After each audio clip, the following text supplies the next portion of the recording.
Morning, guys, on Matthew chapter 12, reading from verse 33 to 37.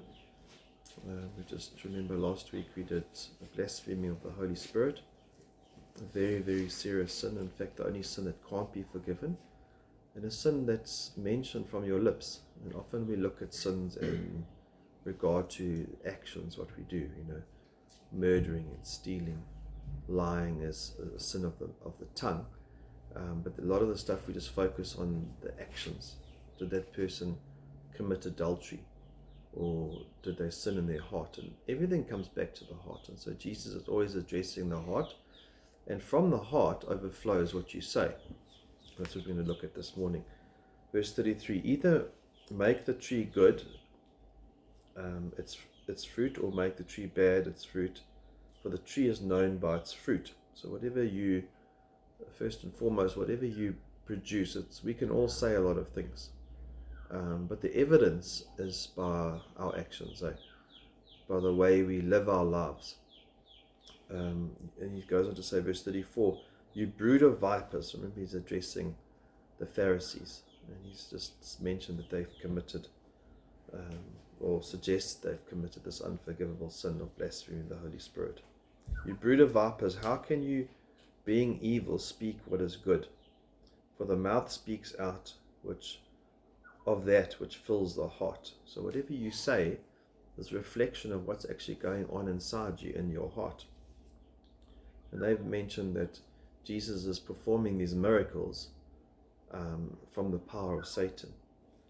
The good man brings out his good treasure, what is good, and the evil man brings out his evil treasure, what is evil. But I tell you that every careless word that people speak shall give an account for it on the day of judgment. And that's quite scary. Every careless word that we speak.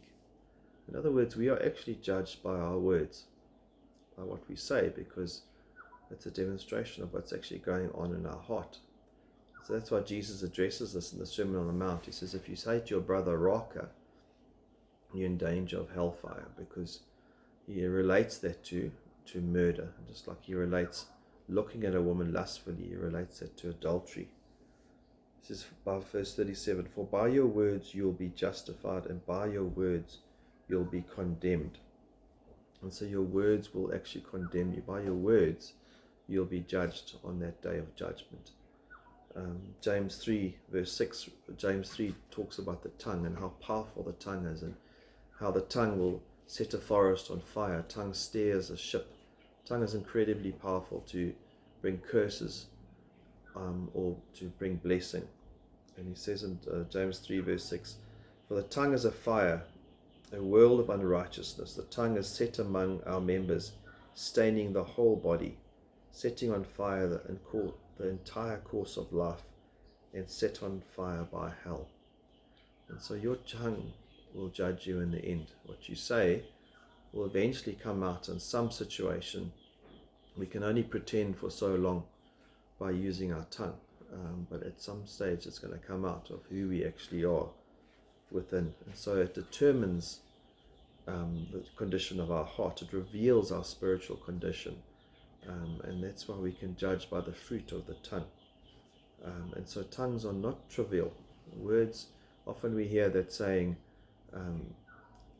it's by sticks and stones will break your bones, but words will never hurt you.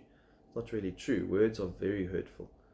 Words can be very destructive.